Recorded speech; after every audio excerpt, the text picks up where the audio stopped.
Are you ready for action? Yeah. Hello, beautiful people. Welcome back to Duluth, Minnesota. Happy New Year.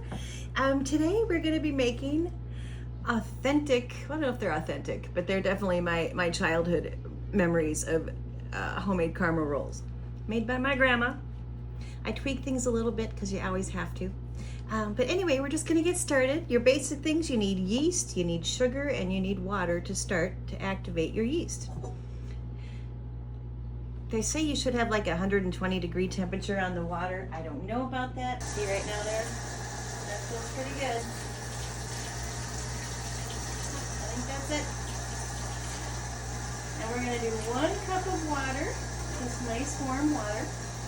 I'm going to add 2 tablespoons of yeast. If you have packages of yeast, you want 2 packages because 1 tablespoon is about what they put in the little separate packages of yeast. Probably can't see that. Into our cup of water. And then we're just going to add 1 tablespoon of sugar because yeast loves sugar, and it's just gonna kind of help activate that a little bit. And we are just going to stir this. And making rolls, bread of any kind, it's kind of a multi-step process. So you do something and then you wait a little bit, and then you do something else and you wait a little bit. It takes patience, but it's worth it in the end. So we are just stirring in our yeast and our sugar. And then what I'm going to do, I'm going to place this into our bowl here, which is where we're going to actually stir up all the flour and the rest of the components. But for now, we're going to let this sit. It's going to take maybe 15-20 minutes. I'll come back in a minute and show you how you know when your yeast has activated. Cut. Okay, so hello. We've started our yeast mixture, and I hope you can see this. But you know your yeast is activating when you can start to see this little layer of foam.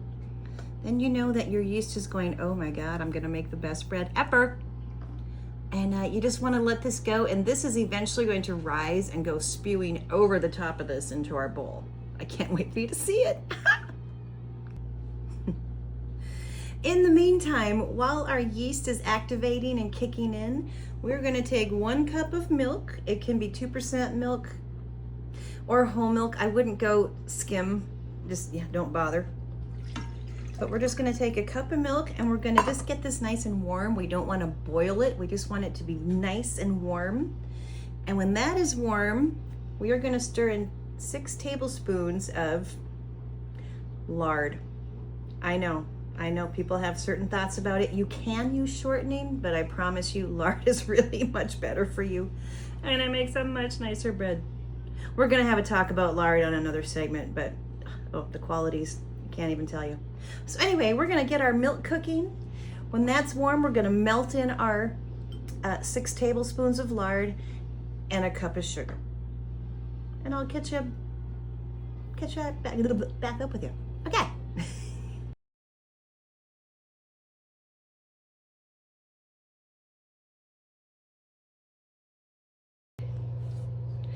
Okay, so hello. So as you can see, look at how lovely. We are foaming at the mouth over the yeast here. I have a cup of warm milk, just slightly scalded but not boiling. We're gonna stir in our 6 tablespoons of lard and 1/2 cup of sugar.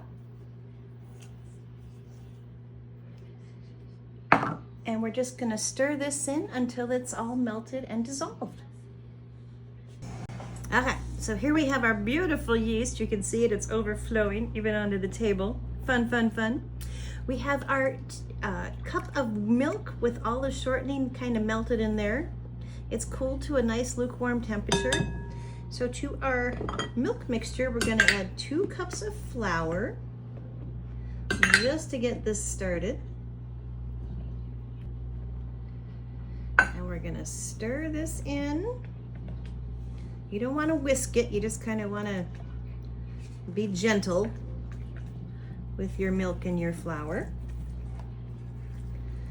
And then now that our yeast has all risen, I don't know if you can see this, but it's gonna be lumpy and, you know, kind of, but it's gonna smell real good. All right, so we have our 2 cups of flour churned in there. Now we're going to add our yeast mixture.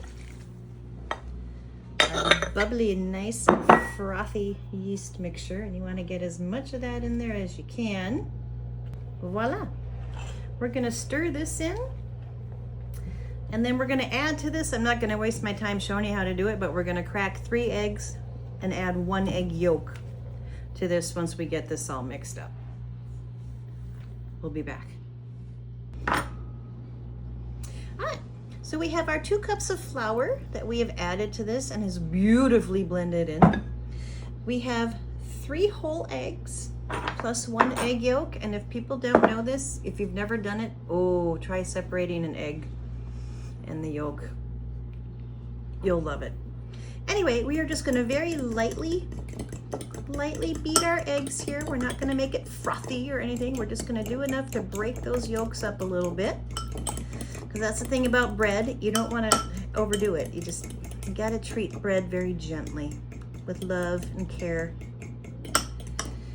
So just a very light mix on that. We're gonna add this to our flour and yeast mixture. Stir it in very softly again. And now, this is a debate that can go on forever. The original recipe, it calls for about 7 cups of flour total. I have never done that. The thing you want to do is just slowly add enough flour. We're going to slowly add a 1/2 cup at a time until it gets to the point where you can kind of play with it. And we'll talk about that soon. Okay.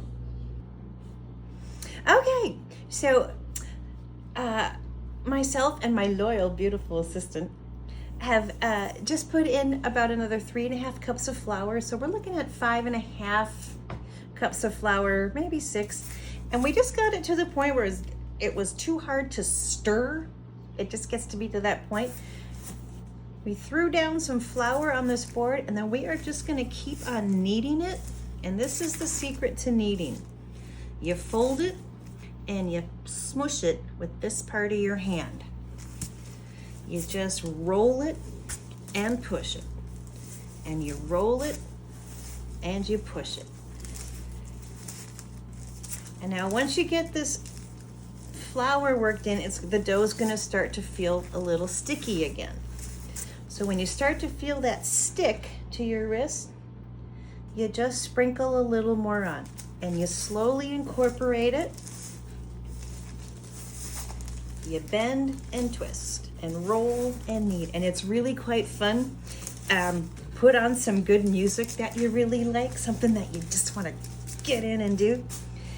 Over Christmas time when I make this, you know, you put on some good orchestra music and bam! My mother always listened to the Messiah, and she would just make this and watch the sunrise. It can be very fun. Anyway, so now we're getting a little bit sticky again, and I think we're just gonna maybe do this one more time. Pardon my paper. I always roll this out on parchment paper. It's just what I do.